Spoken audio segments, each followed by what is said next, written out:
अस्सलाम वालेकुम स्टूडेंट्स, उम्मीद करता हूँ आप सब खैरियत से होंगे। अगर आप लोगों को मेरी वीडियोस अच्छी लगती हैं तो इन्हें लाइक करें, शेयर करें और किसी भी तरह की कन्फ्यूजन आती है तो कमेंट बॉक्स में कमेंट करें, आपको वहाँ पे ज़रूर रिप्लाई किया जाएगा। तो स्टूडेंट्स चलते हैं अपने आज के लेक्चर की तरफ। आज का हमारा टॉपिक है working model of nervous system. अगर स्टूडेंट्स आपने मेरी पिछली वीडियोस देखी हैं तो अब तक आपको समझ आ चुका होगा कि नर्वस सिस्टम कैसे काम करता है। तो ये दोबारा आपको एक रिव्यू दे देता हूँ। नर्वस सिस्टम काम किस तरह करता है उसको समझने के लिए हमें स्टिमुलस, रिसेप्टर और इफेक्टर्स का पता होना चाहिए, जो कि आप लोगों को पता होगा। Stimulus is any change. Receptor वो ऑर्गन है जो स्टिमुलस को डिटेक्ट करते हैं। And the effectors are those organs जो रिस्पॉन्स प्रोड्यूस करते हैं, स्टिमुलस का रिस्पॉन्स देते हैं। तो आप लोगों को मैंने बताया था मसल्स और ग्लैंड्स जो हैं, मसल्स एंड ग्लैंड्स वो इफेक्टर हैं। रिसेप्टर में सेंसरी ऑर्गन्स आ जाते हैं। सेंसरी ऑर्गन्स जो वो ऑर्गन जो किसी भी चेंज को डिटेक्ट करते हैं, जैसे ईयर आवाज़ को डिटेक्ट करते हैं, नोज स्मेल को डिटेक्ट करते हैं, फिंगर्स, आईज, टंग, ये सारे हमारे रिसेप्टर्स हैं। इसी तरह स्टिमुलस का मतलब होता है चेंज, एनी चेंज, कोई भी चेंज होती है तो उससे स्टिमुलस कहते हैं। जैसे हमें गर्मी लगती है, सर्दी लगती है, तो ये सारा स्टिमुलस है। तो बच्चों आप लोगों को पता है, ये देखिए ये कंट्रोल सेंटर है। What is this? It is control centre. तो आप बताएं नर्वस सिस्टम का कंट्रोल सेंटर कौन सा है? नर्वस सिस्टम का कंट्रोल सेंटर ब्रेन और स्पाइनल कॉर्ड है। ठीक है स्टूडेंट्स। अब जो रिसेप्टर्स हैं, ये स्टिमुलस को डिटेक्ट करेंगे। They will detect stimulus and send message to control centre, और ये कंट्रोल सेंटर को पैगाम भिजवाएंगे। कौन सी नर्व्स मैसेज लेकर जाएंगी? सेंसरी न्यूरॉन्स के जरिए से मैसेज रिसेप्टर से कंट्रोल सेंटर जाएगा। फिर कंट्रोल सेंटर में कौन सी न्यूरॉन्स होती हैं? वहां होती हैं इंटर न्यूरॉन्स। वो इंटर न्यूरॉन्स उस मैसेज को देखेंगे और डिसाइड करेंगे कि क्या करना है। फिर वो इंटर न्यूरॉन्स आगे मैसेज भेजेगा इफेक्टर्स के पास। इफेक्टर्स क्या है? मसल्स और ग्लैंड्स। मसल्स और ग्लैंड्स के पास मैसेज आएगा। ये मैसेज कौन लेकर आएगा? ये मोटर न्यूरॉन्स लेकर आएंगे। मोटर न्यूरॉन्स मैसेज लेकर आएंगे इफेक्टर्स के पास, और इफेक्टर्स आगे से रिस्पॉन्स प्रोड्यूस करेंगे। तो हम इसकी एग्जांपल ले लेते हैं। फॉर एग्जांपल गर्मी बहुत ज़्यादा है और आपको प्यास महसूस होती है। अब प्यास जो है वो डिटेक्ट होती है, स्टिमुलस है, तो ब्रेन को मैसेज आएगा कि हमें प्यास लग रही है। ब्रेन फिर हमारे मसल्स को मैसेज भेजेगा कि जाओ गिलास उठाओ, उसमें पानी भरो और पी लो। हम जाते हैं अपने हैंड्स के मूवमेंट से गिलास में पानी भरते हैं और उसे पी लेते हैं। तो वो ये जो रिस्पॉन्स है मसल्स के पास गया है, ये इफेक्टर्स है। इफेक्टर्स ने ये रिस्पॉन्स क्रिएट किया है। तो ये सारा जो सिस्टम है ये नर्वस सिस्टम करता है। तो हमारा working model of nervous system complete हो चुका है। यहाँ तक बच्चों अगर आपको कोई कंफ्यूजन हो तो आप कमेंट बॉक्स में पूछ सकते हैं। स्टूडेंट्स अगला हमारा टॉपिक है actions controlled by nervous system. Nervous system जो एक्शन परफॉर्म करता है उन्हें दो कैटेगरीज में डिवाइड किया गया है। एक कैटेगरी है वॉलंटरी एक्शन, वॉलंटरी, और इसके अगेंस्ट दूसरी जो कैटेगरी है उसे कहते हैं इनवॉलंटरी। वॉलंटरी और इनवॉलंटरी एक्शंस क्या होते हैं? स्टूडेंट्स कुछ एक्शंस ऐसे होते हैं जो हमारे कंट्रोल में हैं, जिनको हम खुद सोच समझ के कर सकते हैं, तो उन एक्शंस को कहते हैं वॉलंटरी एक्शंस।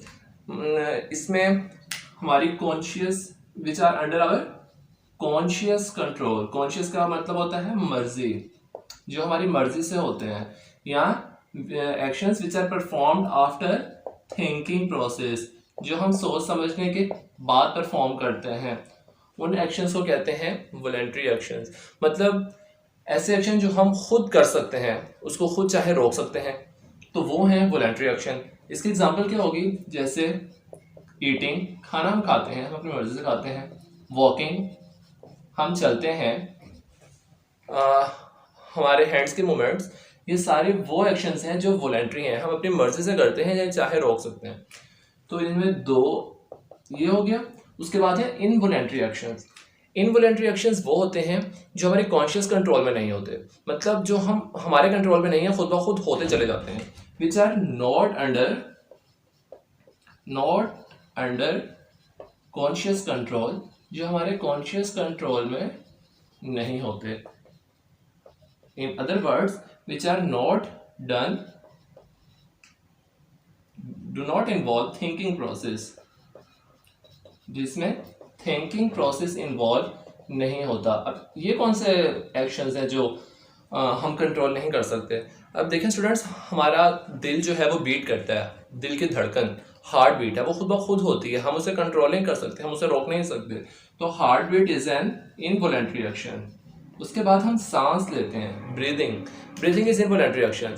अब आप लोग सोच रहे होंगे ब्रीथिंग, सांस को तो हम रोक सकते हैं, लेकिन जिस तरह से आप अपने चलने फिरने की मूवमेंट्स को कंट्रोल कर सकते हैं, खाने पीने को कंट्रोल कर सकते हैं, उस तरह से आप सांस लेने को तो कंट्रोल नहीं कर सकते। तो breathing is also involuntary action. इसी तरह ब्लिंकिंग ऑफ आइज, हम अपनी आंखों को ब्लिंक करते हैं, झपकते हैं, तो that is also involuntary action. तो स्टूडेंट्स, नर्वस सिस्टम दो तरह के एक्शंस हैं, voluntary actions, involuntary actions. Voluntary actions are those which are under our conscious control and involuntary actions are those which are not under our conscious controls. अब जैसे for example हमारे internal organs में movements हो रही हैं, हम खाना खाते हैं तो मूवमेंट्स होती हैं, हमारे स्मॉल इंटेस्टाइन में मूवमेंट हो रही हैं, वो सारी मूवमेंट्स इनवॉलेंट्री एक्शंस हैं, उनको हम कंट्रोल नहीं कर सकते। तो इस तरह आप वॉलेंट्री एक्शन और इनवॉलेंट्री एक्शंस की मुझे एग्जांपल्स ढूंढें और एग्जांपल्स ढूंढ के कमेंट बॉक्स में बताएं कि और कौन कौन से ऐसे एक्शंस हैं जो वॉलेंट्री और इनवॉलेंट्री एक्शंस में आती हैं। स्टूडेंट्स, अगला हमारा टॉपिक सबसे आसान भी है और सबसे इम्पॉर्टेंट भी है, that is reflex action. Reflex action क्या होता है, इसकी हम डेफिनेशन करते हैं। An immediate, quick and involuntary response is called reflex action. Immediate का मतलब फौरन, क्विक का मतलब जल्दी, इनवॉलेंट्री का मतलब होता है खुद ब खुद हो जाए, which is not under thinking process, जो सोचे समझे बगैर हो जाए। तो जल्दी और फौरन होने वाला, खुद ब खुद होने वाले रिस्पॉन्स को हम कहते हैं रिफ्लेक्स एक्शन। तो सबसे पहली बात तो ये कि इनवॉलेंट्री जो रिस्पॉन्सेज हैं वो सेंट्रल नर्वस सिस्टम में कौन सा पार्ट परफॉर्म करवाता है। तो हमने स्पाइनल कॉर्ड का पढ़ा था, स्पाइनल कॉर्ड इज दी के फंक्शंस में हमने पढ़ा था कि spinal cord is involve in involuntary response. तो एक तो बात हमें ये समझ लग गई, रिफ्लेक्स एक्शन में स्पाइनल कॉर्ड इन्वॉल्व है। दूसरी बात जो सबसे अहम है वो हमें ये पता चली है कि reflex action is immediate and involuntary response. इसके हम एग्जांपल देखते हैं। फॉर एग्जांपल, हमने किसी गर्म चीज को हाथ लगाया, तो हम गर्म चीज को हाथ लगाते ही फौरन अपना हाथ पीछे खींच लेते हैं, that is an reflex action. और कैसे होता है, ये सारा मैकेनिज्म ये ड्रा किया है मैंने, समझाते हैं हम आपको। ये देखिए बच्चों, ये मैंने कैंडल बनाई है, that is hot object. Hot object को आपकी फिंगर टच हो गई, फिंगर में आपके पेन रिसेप्टर्स मौजूद हैं, रिसेप्टर है, finger is your receptor which detect stimulus. इसने सेंसरी न्यूरॉन के जरिए से मैसेज भेजा, कहाँ भेजना है मैसेज, सेंट्रल नर्वस सिस्टम में। और सेंट्रल नर्वस सिस्टम के कौन से पार्ट में भेजेगा, स्पाइनल कॉर्ड में, क्योंकि ये इनवॉलेंट्री रिस्पॉन्स है। तो स्पाइनल कॉर्ड के पास मैसेज गया, स्पाइनल कॉर्ड में इंटर न्यूरॉन्स प्रेजेंट है, ये देखें ये इंटर न्यूरॉन। स्पाइनल कॉर्ड के जो इंटर न्यूरॉन है वो मोटर न्यूरॉन को मैसेज देंगे और मोटर न्यूरॉन मैसेज लेके मसल्स के पास जाएगा, मसल्स हैंड को कॉन्ट्रैक्ट करवाएंगे, डेट ये मसल्स इफेक्टर्स हैं, तो ये हाथ साइड पे हट जाएगा। तो ये सारा प्रोसेस जो है इसे कहते हैं रिफ्लेक्स एक्शन। तो बच्चों, ये जो मैकेनिज्म मैंने आपको बताया है, इट इज द मैकेनिज्म। इस मैकेनिज्म को आप अपनी लैंग्वेज में भी लिख सकते हैं, मतलब कि आप खुद भी लिख सकते हैं, जरूरी नहीं है अपने किताब से हूबहू रट्टा लगाना है। इस जैसे मैंने आपको बताया, आप इस तरह लिखते हैं, आपको पूरे नंबर मिल जाएंगे। तो reflex action is involuntary response, it is quick response, it is in this process involves spinal cord, इसमें स्पाइनल कॉर्ड इन्वॉल्व है। और बच्चों, रिफ्लेक्स एक्शन में एक जो और टर्म आती है, that is reflex arc. Reflex arc क्या होती है? रिफ्लेक्स आर्क की डेफिनेशन है the pathway which involve in the reflex action. जो रिफ्लेक्स एक्शन है, जो पूरा पाथवे है, उसे हम रिफ्लेक्स आर्क कहते हैं।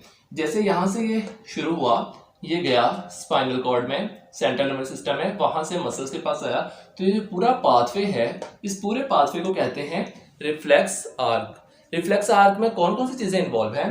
रिफ्लेक्स आर्क में sensory neuron, interneuron, motor neuron, effectors and receptors, ये चीजें रिफ्लेक्स आर्क में इन्वॉल्व हैं। तो बच्चों, रिफ्लेक्स एक्शन का आपको क्या पता चला? It is involuntary action, it is under the control of spinal cord. Spinal cord इसका रिस्पॉन्स क्रिएट करता है।